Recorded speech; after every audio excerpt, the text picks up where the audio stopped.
looking so fresh. When I walk by, breaking their necks. Waiting in line at the team store. Now I'm feeling fly like a condor. Eyes on me when I walk through the door. Man, I wish I bought a couple more. Cause I really love my city. It was worth every penny. If it were at my show, then I know they gon' tip me. Think I might add a couple patches. If you think it's ugly, you capping. Now my whole outfit matching. Never going out of fashion.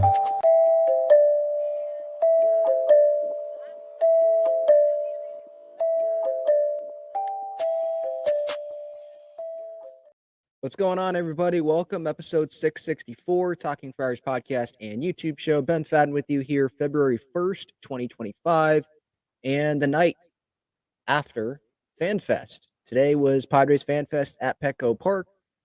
For those that went, I am curious to see what you guys thought of FanFest. I was not able to go, but I was able to read through what every player said, and I listened to all of the media that they did. It seemed like the forums, maybe the Padres will post that later, but the leadership forum, there was no ownership there. Shocker. So I'll get to that. But it was Preller, Grupner, and Mike Schilt. And then there was a player forum with Manny and Merrill. Bogaerts, I don't think Bogey showed up, but he's probably in Aruba, so I'm not reading too much into that. And then I don't know what the other forum was, but those were not announced prior to today. So that was you show up and who you get is who you get. But there was stuff that we learned today. And again, if you were there, please let me know in the comments your thoughts, your experiences. What was it like? Was it packed? I'd love to hear what Padres or see what Padres fans have to say in the chat here. But thank you for taking the time tonight or on Sunday, whenever you're watching or listening to this. Thank you for showing up and giving me your time. So let's get right into it. The main thing that stuck out to me today was the comments from Manny Machado, him being honest about this offseason and how he and it seems like others are disappointed in the Padres' lack of moves and not bringing back some guys. So he's just like us, Padres fans. Manny is disappointed just like us. And I did want to play the audio from Manny. I don't know exactly. I forget where he said it. So if it's at the end, then we'll be listening for like 5 minutes. But I wanted to get to his answer here about the Padres' lack of additions and lack of even keeping guys this offseason. Getting ready for the season, maybe help host Sasaki. How much have you paid attention to what's going on or not going on with the team? I mean, obviously, those are a lot of things that were, it's out of our control, right? We can't really control those things. He had the option to sign anywhere he wanted to, right? Obviously, we wanted it to be here, and he went a different direction. That's all right, but at the end of the day, we gotta, look at the guys that we have in here. Are we disappointed we haven't made any moves? Yeah, I think, as a team, we kind of look up there and you're a little disappointed that, we let some of the guys that were a core group here, kind of go elsewhere. But at the end of the day, we can't control that, right? But we can control with the group of guys that we have here, and we're going to go and get ready for a long season. I think that doesn't change, right? Our goal is still our goal, and our goal is to win a championship and win a World Series. So, come spring training time with the guys that we have in that clubhouse, we're going to go out there and we're going to battle. All right. So actually it happened pretty quick there.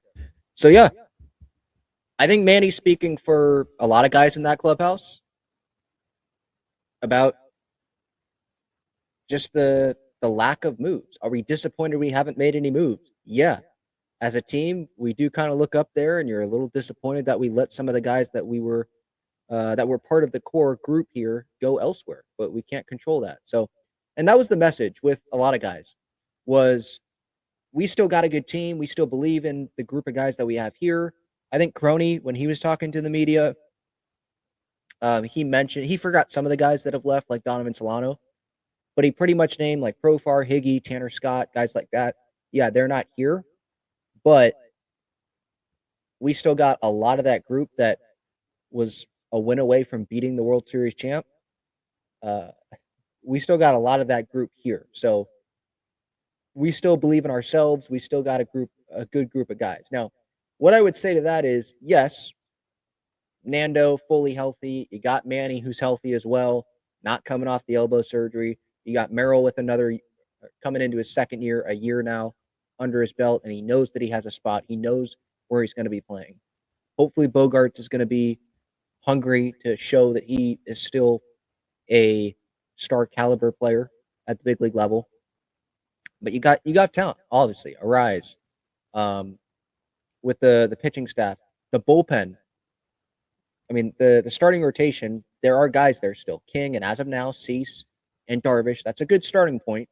And then with the bullpen, I think there are a lot of teams that would love to have some of these guys that are in this bullpen. Robert Suarez, Jason Adam, Jeremiah Estrada, Brian Hoeing, Adrian Morejon, who, by the way, is going to be in the bullpen. There was a question of if he was going to fight for a rotation spot, but that was said today by Mike Schilt that, yes, he is going to be in the bullpen. But there's a good group of guys here. But at the same time, the guys that do get mentioned and some of the guys that were talked about today, like Jurickson Profar, that was a huge piece of last year's team. And we can't sit here right now and say that the Padres are a better team or even as good of a team as they were last year. Because it's not like it would be one thing if Profar, he signs with the Braves, but then the Padres, they bring in someone else. That hasn't happened yet. That could happen. Preller did mention, I believe, in some of his comments, he didn't speak to the media, but he was at Gallagher Square. Excuse me, sorry. He was at Gallagher Square, and part of his comments was like, yeah, need an arm or two, a bat or two. So he knows that they need to add, obviously, and he's looking to do that. But as of now, yeah, Manny is fully in his right to be disappointed in those Padres players in that clubhouse that were that close to going to the NLCS last year. And then if they would have gotten past the Dodgers, I think that they would have been in the World Series. They were that close. And so, yeah, when Manny's making all that money and he's in his prime and they haven't been able to get to that World Series yet, they haven't won the World Series yet, you've got this group of guys. You've got Merrill on his cheap deal as of now. You've got Cease and King last year's before free agency. Who knows what their future is going to look like? And who knows what the rotation is going to look like if both of them leave after this season? You should be going for it. And so if I was a Padre player, and they don't know, they're like us, I assume. Maybe they know a little bit more, but I assume they don't know everything about how much money the Padres have to spend. Their job is to play baseball and be ready for the season. So they're probably looking at it like us, like, what are we doing here? We were that close. We're supposed to be adding to this team, making this team better. And instead, this team is not better on paper. This team is not the same on paper. I agree with Croney again, like I mentioned. He says here the majority of the guys who were on the team last year are coming back. That's true, but those guys that we have lost, Tanner Scott, huge. Jurickson Profar last year, his production, huge. Higgy last year, huge. That's 20 home runs that's gone. Profar's production, how are you going to replace that? Tanner Scott in the bullpen, how are you going to replace that? Is Rob Marinaccio replacing Tanner Scott? No, he's not. I hate to break it to you right now, but I'll just say it. He's not. So Manny's right. They can't control that. What they can do is be ready for the long season, be ready to compete, go out there, give it your all every day, be united as a group, all that stuff. But yeah, he's disappointed and we're disappointed, and we're still waiting to see what the Padres are going to do here. Dylan Cease, he may not be on this roster. I would not be surprised that if he gets traded, because the Padres, they want to be under that luxury tax. And if they want more flexibility to make some other moves here, because they need to make more moves, then Dylan Cease is the main guy to trade to create some of that flexibility. I don't think Michael King's going to go anywhere. But yeah, I'm still sitting here after FanFest today, disappointed, just like I was yesterday, and have been pretty much this entire offseason with how things are going with this organization. Is this team still good? Like Crony said, yes. Are they still going to be a playoff contending team? Yes. But that shouldn't be good enough for Padres fans anymore. When we're making the postseason, I know it's a shortened year, but 2020 and 2022 and 2024, 3 of the last, 5 years.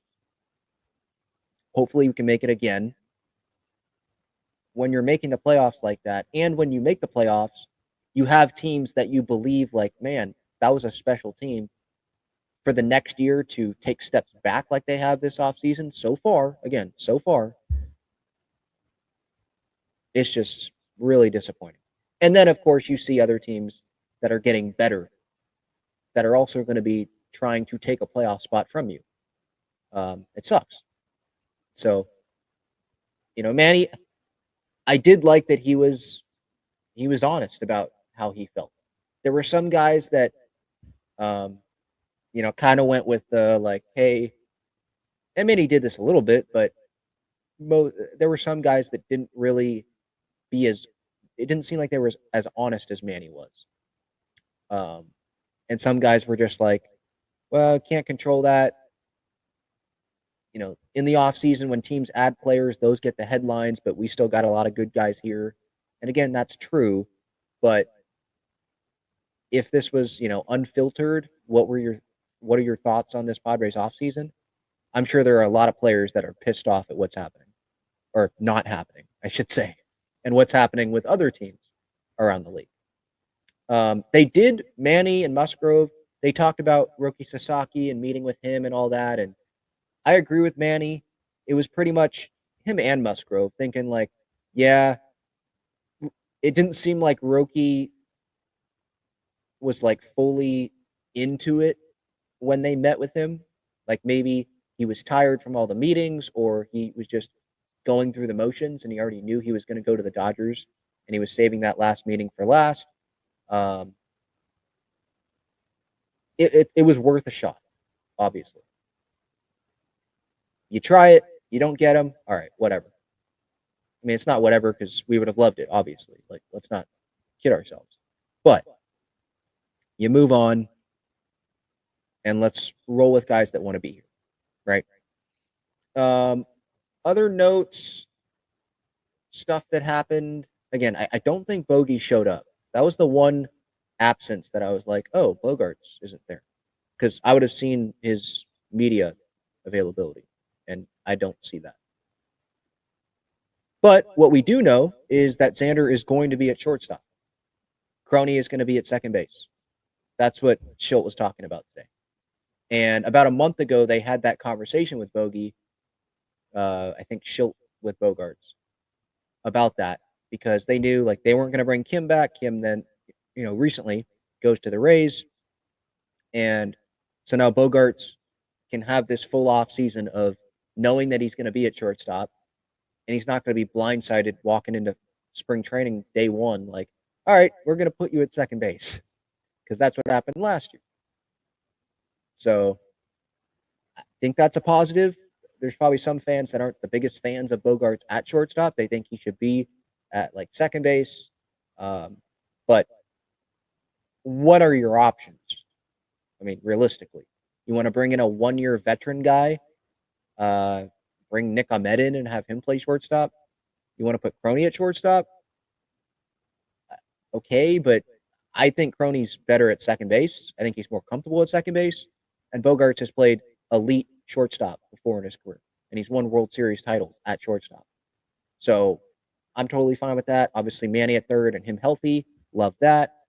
And then I think Arise, I didn't see Arise talk to the media, but I know he was in San Diego because I saw him on Tatis's Instagram story. So maybe they just didn't make him available to the media, or the media didn't post about Luis Arise talking. I assume that they would have, because he's been a subject of trade talks. So don't know where he was today, but I assume right now he's slotted in at first base. And so who's going to be the DH? Don't know. Could it be Campy, and then they go with Diaz and Maldonado both on the roster as catchers, and they carry 3 catchers, with Campy being the DH a little bit? maybe. They probably would like to add more of a power bat. Campy can do that, but for me, it's like, can you stay healthy, consistency, that stuff.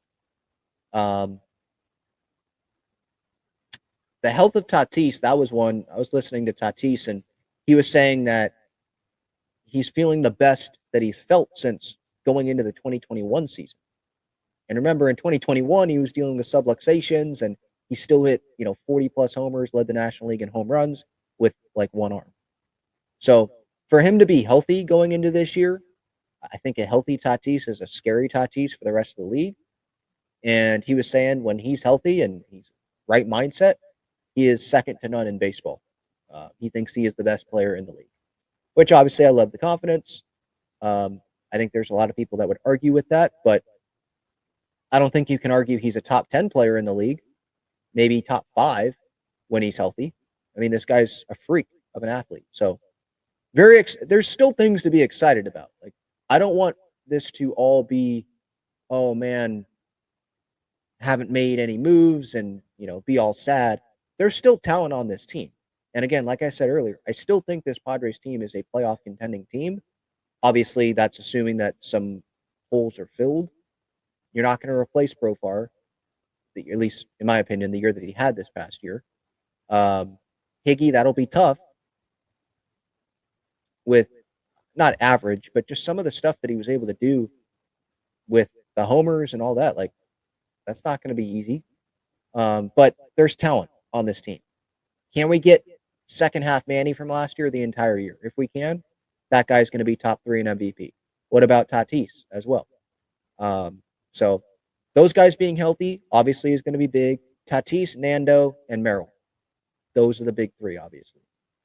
And then if Rise stays top of the order like that, it would be great if Crony could build off of 2024, get further away from the bad 2023 that he had.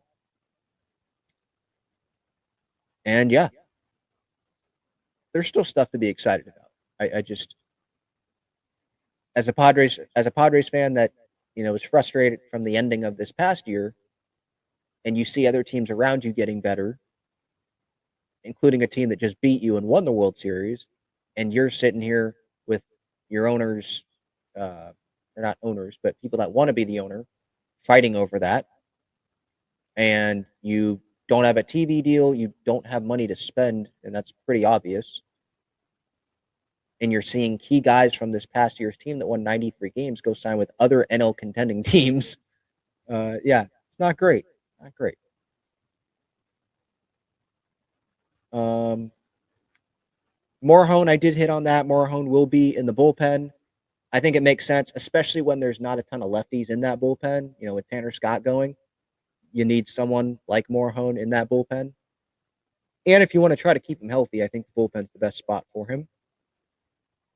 Michael King, when he was speaking to the media, again, just happy that the arbitration talk, all that stuff is, past us, past him, and it can just be baseball now.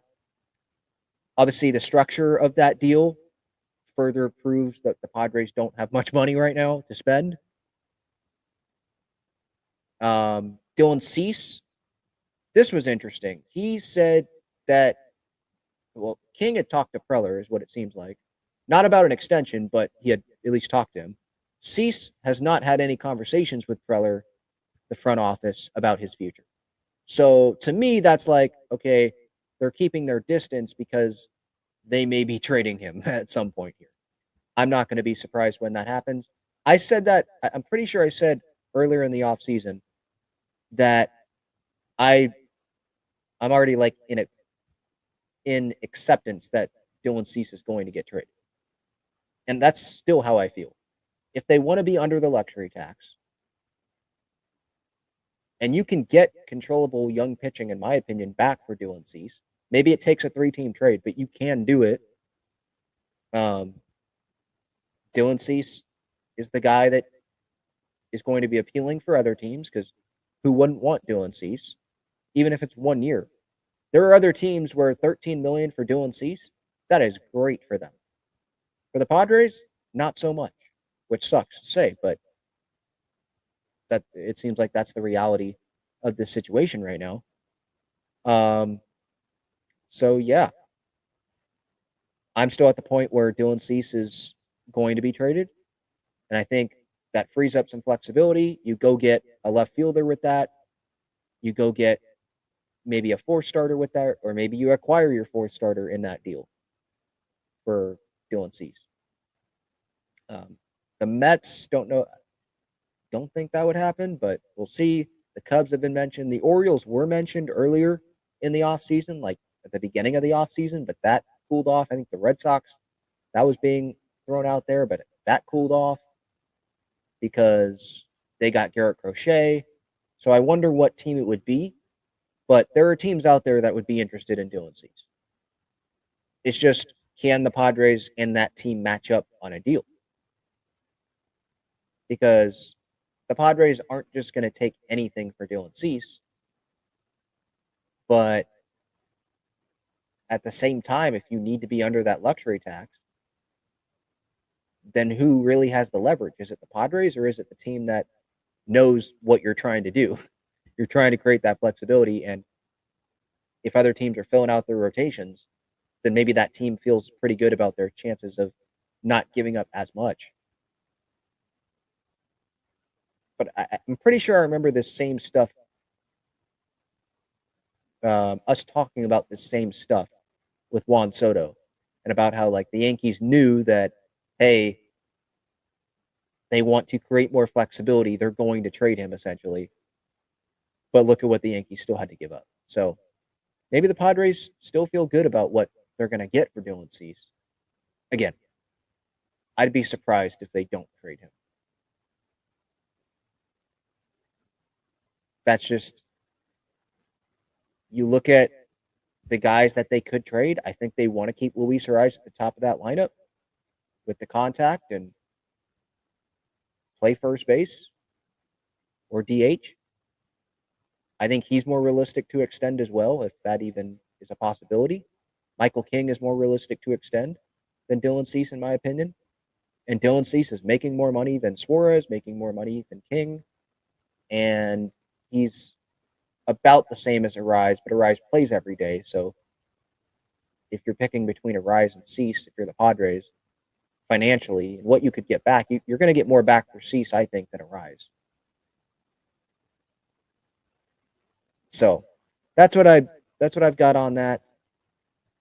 Anything else that I wanted to mention? Oh yeah, ownership not showing up on stage at the leadership forum. Now, I'm not saying Robert or I keep forgetting the two.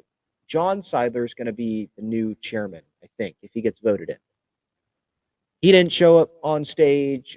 Shiel Seidler wasn't there on stage. But again, these Matt Seidler, they're not chairmen. They're not part of the well, actually, they are part of the ownership group, but they're not the interim chairman right now. That's Eric Kutsenda. I knew that Kutsenda wasn't going to go show up on stage and talk. That's not who he is. It wasn't going to happen. Peter is he's a guy that's way more willing to do that. Eric wants to be on the background. He talked once at spring training, and he had Eric Grupner right by his side to help him get through that 15 minutes or whatever it was. So what I saw from that, I didn't watch the entire thing. I just saw some clips from people that were, filming the Jumbotron. I think Marty Caswell was one of those. So shout out to her. Thank you. Preller, Grupner, and Schilt. That was the leadership forum. And for anyone that was there, please let me know if there was anything that you got from that. I doubt that you did get much from that. You probably got what you thought you were going to get. And it was, from what I heard, it was Preller saying, like, yeah, we're looking for an arm or two. We're looking for a bat or two. Yeah, thanks, AJ. Yeah, we totally didn't know that. So, yeah. All right. If I didn't cover something that happened today, something a player said or whatever, please let me know. Again, I was not able to go to FanFest this year, and there was a lot of stuff that went on today, so I may have totally missed something. But I'm going to go to the chat here in a second So let me know. But first off, shout out to some of the great partners of the show. Gaglione Bros, famous cheesesteaks and garlic fries. Their main location is on Friars Road. The address, the menu, the website link is in the description. So click that and you can get access to the menu and all that. Breaking Tea, Padres and Aztecs shirts and sweatshirts. Click the link in the description. Underdog Fantasy, MLB season coming up here in a couple of months. They will have pick'ems. They will have the drafts, all that. 50% deposit match up to $1,000 on Underdog. When you use code Talking Friars, click the link in the description for that. And I did want to let you know about some of the Underdog promos that they're going to be doing because the Super Bowl is coming up. I'm not a big NFL fan, but I did see that they were going to be having some of this, so I did want to at least let you know. So let me pull that up here. One moment. And by the way, SeatGeek code Talking Friars, $20 off your first order when you sign up with an email address. All right, let's get to Underdog. Here it is. So there is a site-wide no sweat entry token that is live now. You get a bonus credit in return, or you can cash in on your Underdog entry there. There is going to be a Travis Kelce free pick for every new customer who signs up on Underdog before the game. Only new customers will be eligible for this free pick. And yeah, those were the two that they wanted me to point out for you guys. So there's that. All right, let's get to the chat. Maybe there's some that went to FanFest. Maybe there's some that didn't, but caught something that I did not talk about. So let's get to the chat here.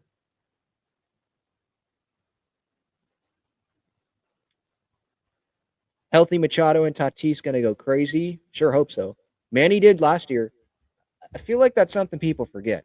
How great Manny was in the second half of that regular season when he was actually healthy. And I feel like people are sleeping on Manny. Maybe not Padres fans, but nationally. When I hear people talk about the Padres, they mention Merrill and they mention Tatis, but slowly I'm seeing people not mention Manny with that, which I kind of laugh at, to be honest, because it's Manny Machado. So hopefully he, not a breakout year, but like a, hey, you have to talk about Manny Machado because of how great he is being in 2025, that type of year. Because I think he's under the radar right now.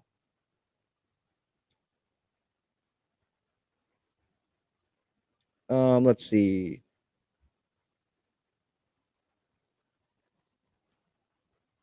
What more heartbreaking news has been found out? Yeah. Well, what I will say, I forgot to mention this. This isn't heartbreaking, but it was Schilt. It was actually the opposite. Schilt with his optimism. He talked for almost maybe more than 5, but essentially 5 minutes. He went on talking to the media today, talking about how great players' off seasons are and how they won their off season, how Manny won his off season, and how great Luis Camposano is and Luis Arise. I think that's who he was talking about when he said Louis. Maybe he was saying Luis Camposano. I don't know. But yeah, he mentioned a lot of the players. I think he was trying to, sometimes when guys, they start talking about their players, but then they don't want to leave anyone out, so they go through the entire roster, essentially. That's what Schilt, I think, got caught in. Like, he was mentioning Tyler Wadey, and the enthusiasm he brings when he walks into the clubhouse. And he just went through the list. So he's in midseason form with his optimism and positivity, which I'm not going to sit here and bash. Like, what I disagree with was he did mention about, I'm not quoting him, but he said something like, the Padres have had a really productive offseason. Now, if he's talking about players that are in-house, then okay, yeah. they have not had a really productive offseason. In terms of improving the team, they haven't. So, yeah. I disagree with you on that one, Shilty. But this is the time to be optimistic. At FanFest, you haven't played any games. You're top of the standings, 0-0, or bottom, whatever. I say top. There's no record. Everyone has a fresh slate. And so, yeah, this is the time to be Mr. Optimistic. Now, Schilt's going to carry that into spring training and into the regular season and deep into the regular season, I assume. I'd rather have that than listen to Bob Melvin press conferences. So, taking the positivity out of that. Glass half full. There you go.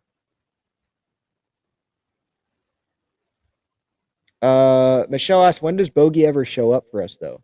Well, he did show up to the 2023 FanFest. That picture still haunts us.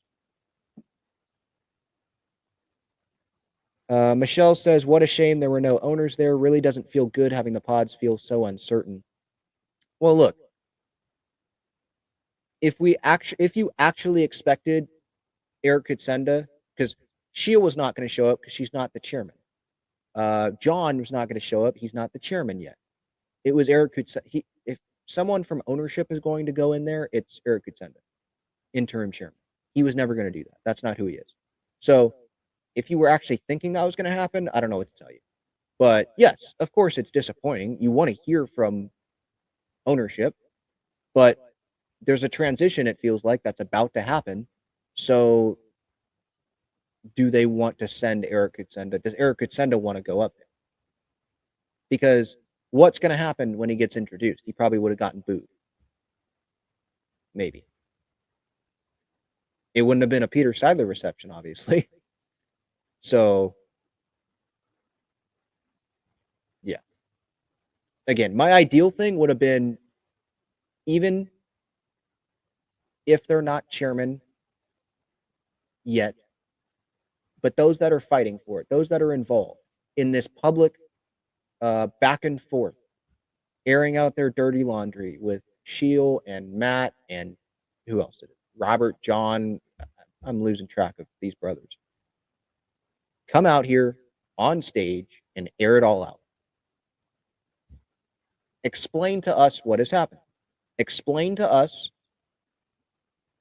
your long-term vision for this team, your commitment for this team.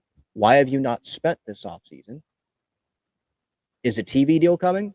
Can we trust you to be the leaders of this franchise long-term? Are you going to search for potential people to sell the team to? Because you cannot spend money because you don't have it. Like, for the fans that spend thousands of dollars on your product, I think they deserve that, but it was never going to happen.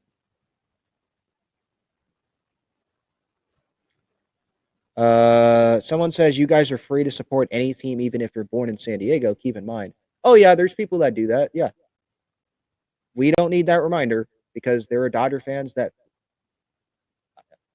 I assume they were born in San Diego, but they root for the Dodgers. Or they live in San Diego and they root for the Dodgers. I don't understand that, but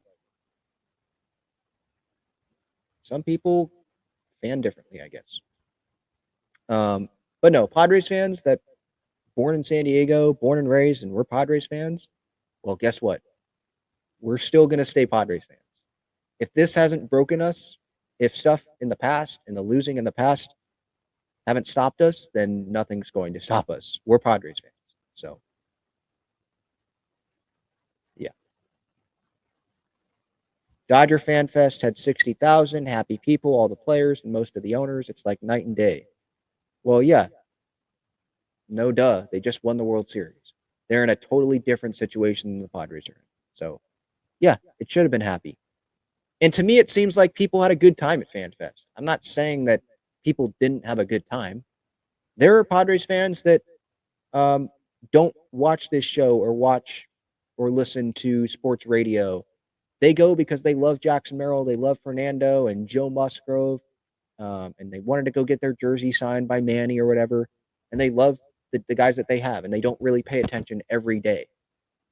And that's great too. If you're a Padres fan, you're on our side. Like, love it. So if you were there, you probably had a good time. I hope you did. But if you follow the team every day and you want this team to get better, you're going to be frustrated and still disappointed about what's going on, just like players like Manny is disappointed because this is the time to win, and they haven't been able to do that yet.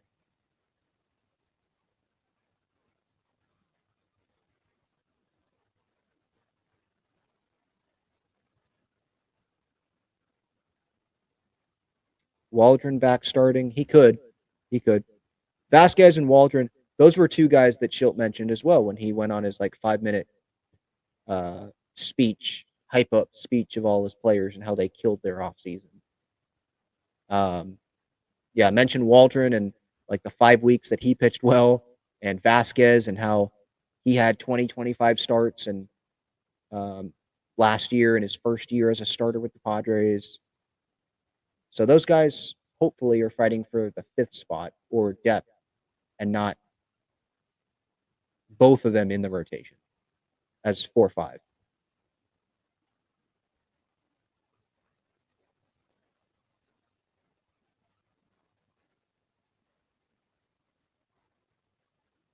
Croney was another guy that Schilt said had a tremendous offseason, won his offseason.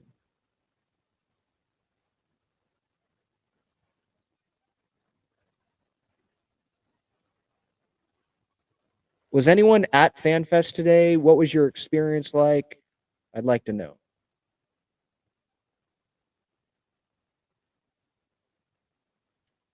Chad says, Ben, did you catch Grupner throwing some shade at Dodger fans for throwing stuff at Padre players? I did not. Hopefully the Padres post the forums at some point so I can go back and listen to that. But no, I did not. So I will listen for that if they do post that. They did in 2023, but that was also like the Beatles. That was a little bit different.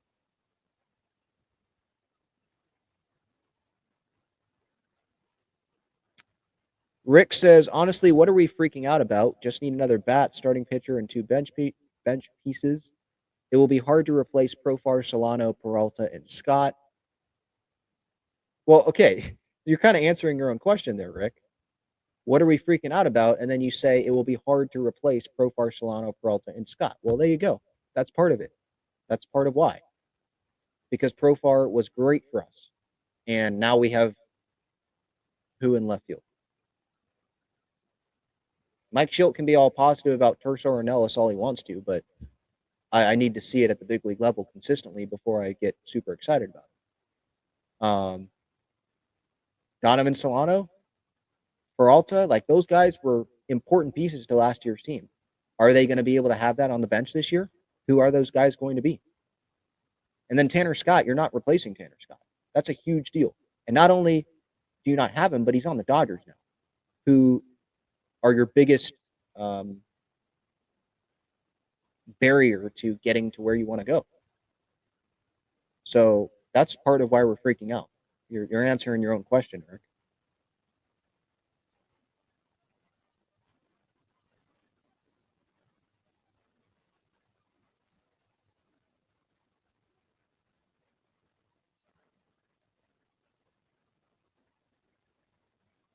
Let's see.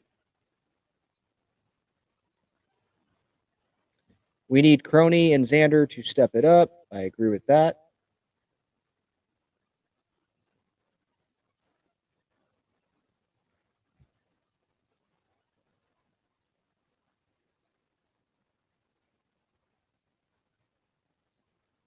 David says, trade Suarez before anyone else. I don't know why you would do that, though. You would rather trade Suarez when he wouldn't get you back as much as Dylan Cease would, in my opinion. And Suarez is making less money than Cease is. when you want to trade the guy that's making more. And if you trade Suarez, that makes your bullpen worse. And your bullpen, that is a huge, huge reason why I was so optimistic about the Padres this past postseason, because of that bullpen that they had. So if you have Scott and Suarez now off, that's huge in the wrong direction for the Padres. So I disagree. I'm not saying that Cease would suck to lose, but I'd rather ride it out with Suarez and have him as the closer. And he came through in the postseason. It was rocky at the end there, but he came through. And I'd rather have him with Jason Adam, Estrada, Morejon, Hoeing, Reynolds, guys like that, than have Jason Adam maybe be more locked down as the ninth inning guy instead of whenever you maybe need him. It affects more than just, oh, you don't have Robert Suarez anymore. It's a trickle-down effect.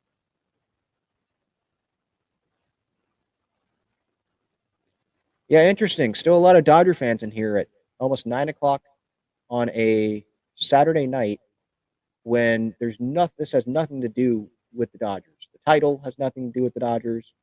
The description had nothing to do with the Dodgers, and you're still here. So thank you, but rent-free.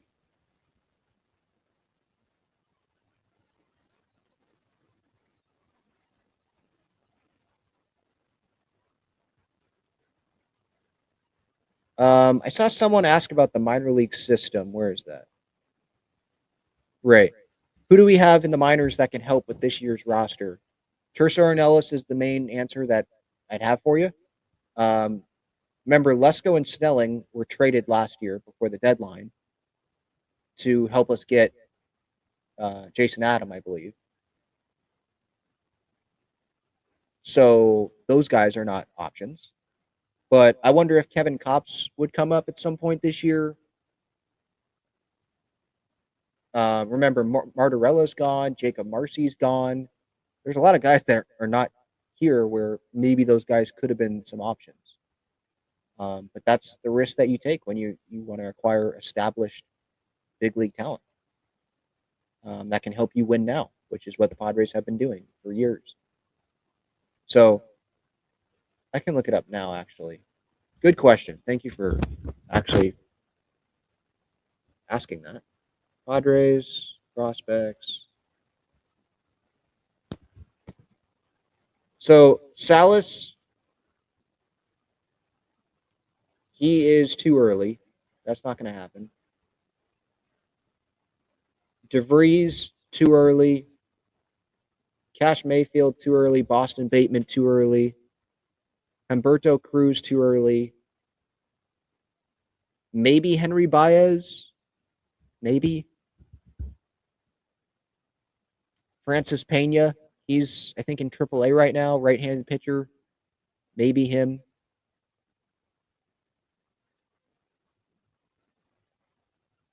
Omar Cruz. Maybe him. Left-handed pitcher. Ryan Berger.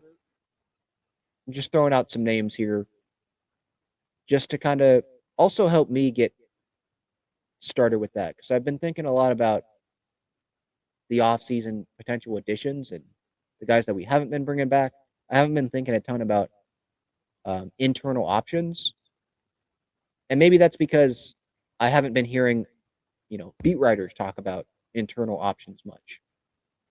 And that leads me to believe that the Padres don't feel very strongly about, or they don't think that there are many guys that can go help this team right now from the minor league system. So I've thrown some names out there for you, but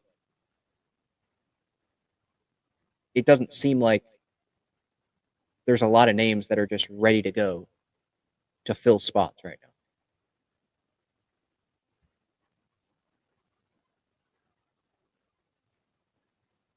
Maybe some of those guys help us get someone that has big league experience.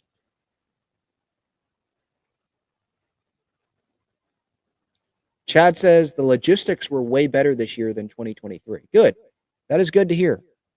Yeah, because in 2023, when I was there, holy cow, the lines were super long. There was one entry time. So there were lines down the street, every street around Petco, every gate packed like an hour plus before you could get in. And I thought I saw a tweet from someone, I forget who it was, but they said that same thing today. But um, weren't there 2 entry times? So hopefully that helped. But yeah, that's good if the logistics were better than in 2023. I hope that they were.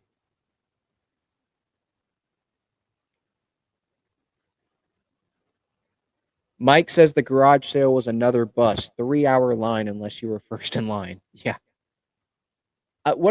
I wonder, because not everything gets taken from the garage sale, right? So what happens? Do they just put it in storage for the next fan fest? Like, what happens to that stuff? Because every year there's going to be stuff that isn't given away, right? Or stuff that isn't bought that they're trying to get rid of. So they just make a bigger garage sale, or do they donate some stuff and so it's the same size every year? But yeah, I could see why it's a long line. I mean, Padres fans getting discounted stuff instead of having to spend over $100 for stuff at the actual team store. Yeah, I understand it.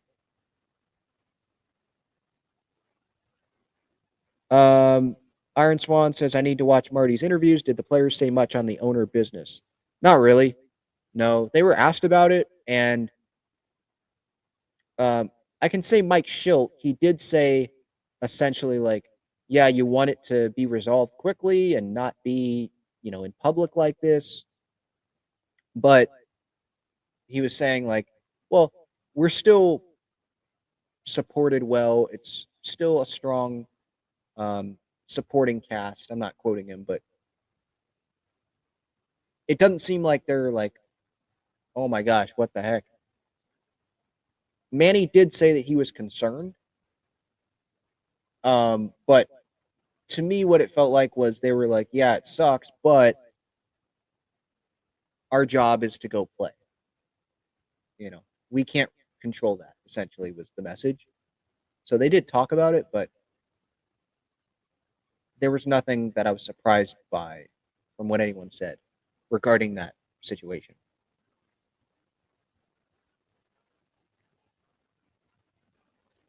Chad just throwing shade at Jesse Agler, huh?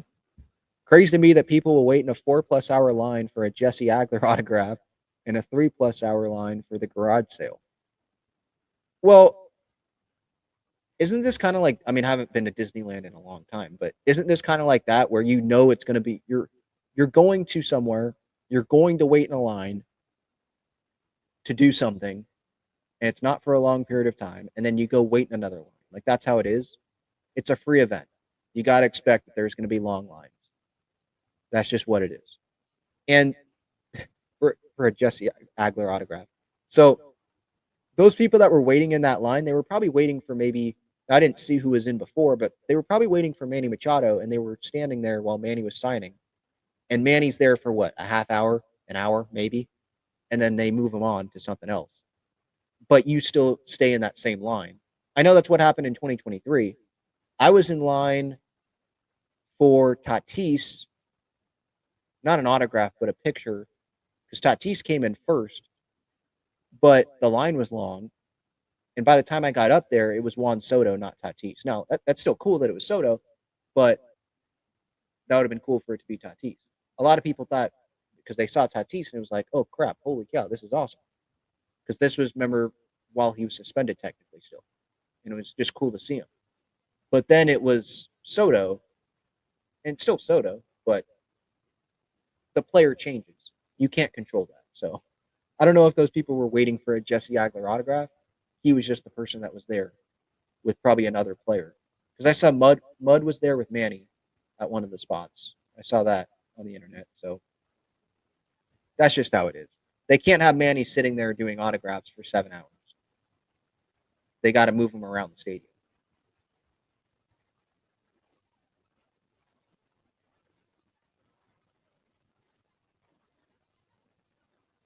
Let's see here.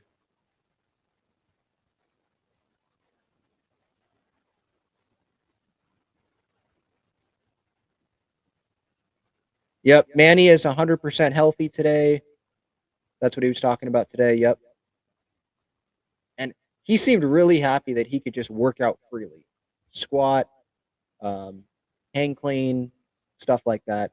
So that's great. Great to hear.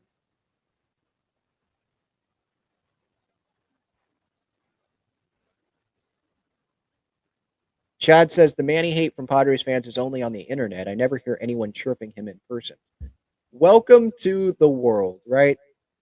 I mean, I get this. I have this in my own life too, where there's people that don't like me, but I've never had a negative interaction with someone. You know, at the ballpark, everyone is great. Love your show, all that. So, yeah, that's just what it is. That goes with a lot of things with social media. Negative, but then in real life, that never happens. Maybe not never with players, but it rarely happens.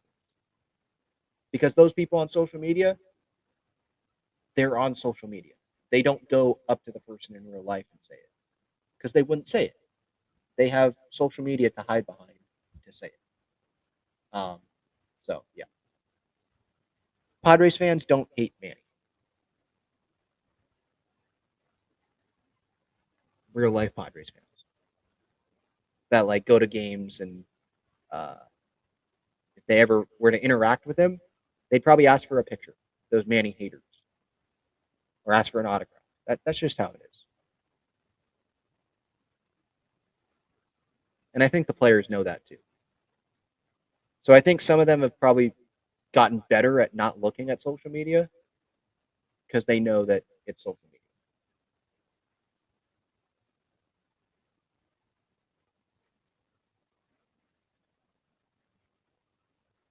Yeah, no sight of Shield or John Seither, which is not a surprise. They were probably advised not to show up. And again, they weren't gonna. It's not like they were gonna go up on stage and talk anyway.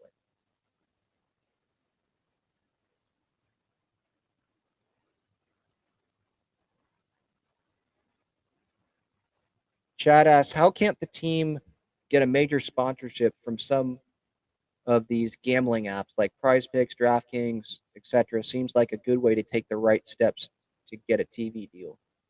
Maybe they don't want to do that. I don't know. Because Bally, wasn't there FanDuel on Bally, something like that? Well, Bally is now, isn't, I think Bally is now the FanDuel Sports Network. That's what that turned into. To me, it seems like the Padres have maxed out on sponsorships around the ballpark. So, yeah, maybe they could do that, but I assume they're trying a lot of different things to try to bring in revenue. But the TV deal is a big part of having money, having revenue. Sponsorships can only get you so much.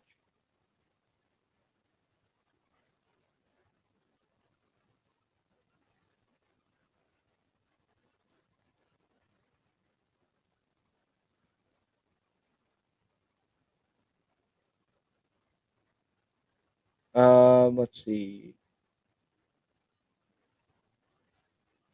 Yep, David Peralta is still a free agent. Wouldn't be shocked. I think him or Tommy Pham wouldn't be surprised if they signed with the Padres.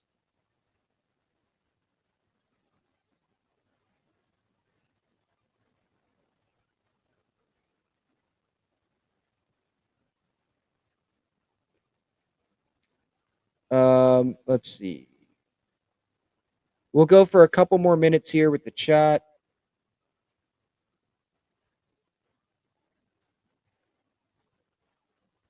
Anthony Rizzo, Diego says.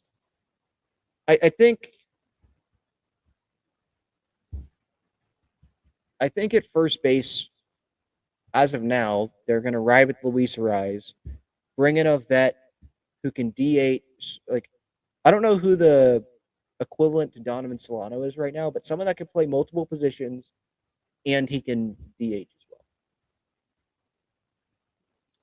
well. I don't know if, I don't think they'd bring Rizzo in. And how much would he cost? He's not coming here for $1 million. You got to find that David Peralta type that was, a minor league deal type, and they end up performing.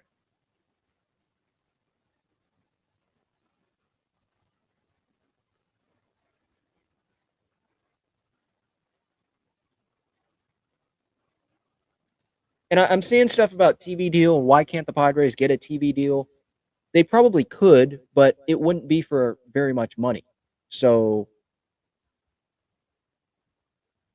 holy crap. Is that true? The Mavs are trading Luka Doncic to the Lakers for Anthony Davis? All right. Well, sorry. That just popped up my phone. That's wild. Anyway, what was I saying? The TV deal. So, for the TV deal, they could get one, but like if they're going to broadcast it on ABC 10 or Fox 5 or CBS, whatever, how much money is that station going to give the Padres? How much money do those stations have to give the Padres? Right? So I think that's the point. Do they have $8 million to give the Padres, or $10 million, or significantly more than what Major League Baseball is giving the Padres right now? Do they have that much more money to give to the Padres to broadcast their games? And if they don't, then the Padres are just going to stick with MLB as of now. Has Ty France signed anywhere? Ty France is being brought up in the chat.